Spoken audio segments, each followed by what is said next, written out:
মেয়েটা আমার দিন দিন খেকো হয়ে যাচ্ছে, সারাদিন শুধু বলে মামা আমি এটা খাবো ওটা খাবো, এটা বানিয়ে দাও ওটা বানিয়ে দাও। কয়েকদিন থেকে বলছিল মামা আমি গোবি খাবো, আমাকে রেস্টুরেন্টের মতো করে গোবি বানিয়ে দাও। আর কি করার, ঘরে বানিয়ে দিলাম গোবি। গোবি বানানোর জন্য মেনলি লাগবে হচ্ছে ফুলকপি, ওটাকে আমি একটু বয়েল করে নিয়েছি। আর ফুলকপিকে ভাজার জন্য একটা ব্যাটার করে নিয়েছি, এখানে দিয়েছি হচ্ছে ময়দা, কর্নস্টার্চ, তার সাথে হলুদ, লঙ্কার গুঁড়ো, তারপরে হচ্ছে লবণ যা যা লাগে। নিয়ে নিয়েছি পেঁয়াজ, ক্যাপসিকাম, রসুন, আদা, তারপরে হচ্ছে গ্রিন অনিয়ন লিপ, ধনেপাতা। এর সাথে বাকি কিছু উপকরণ লাগবে, সেগুলো আমি সাইডে রেখে দিয়েছি। এবার আমি হচ্ছে ফুলকপিগুলো ব্যাটারটার মধ্যে দিয়ে ভেজে নেব।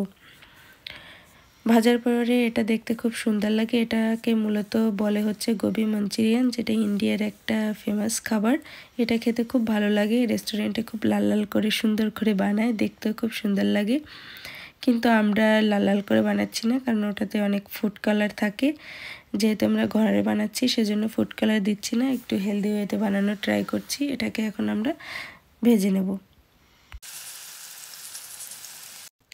ভিডিওটা বেশি বড় করব না, যার জন্য আমি সব জিনিসগুলো আগে থেকে রেডি করে নিয়েছিলাম। আর ভিডিওটা দেখার পরে তোমাদের যদি খুব ভালো লাগে তাহলে অবশ্যই কমেন্টস করে জানিও। আর তোমরাও কিন্তু এই জিনিসটা ঘরে বানিয়ে খেতে পারো, খুব সোজা, শুধু গোছাতেই যে টাইমটা লাগে।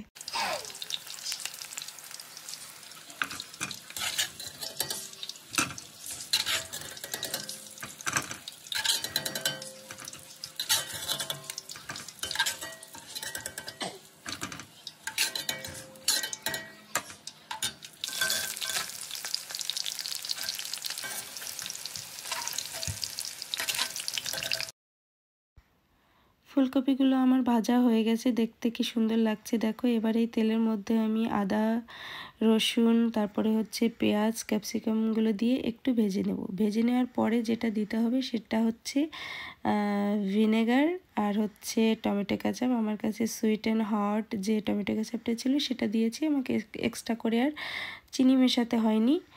তো এরপরে এই জিনিসগুলো আমি একটু ভেজে নেব, বেশি নরম করব না। তার মধ্যে দিয়ে দেবো হচ্ছে ফুলকপিগুলো, আর নামানোর আগে দিয়ে দেবো একটু কর্নস্টার্চ, এতে করে একটু থিকনেস ব্যাপারটা আসবে। তারপরেই রান্না হয়ে যাবে আমাদের গোবি মাঞ্চুরিয়ান।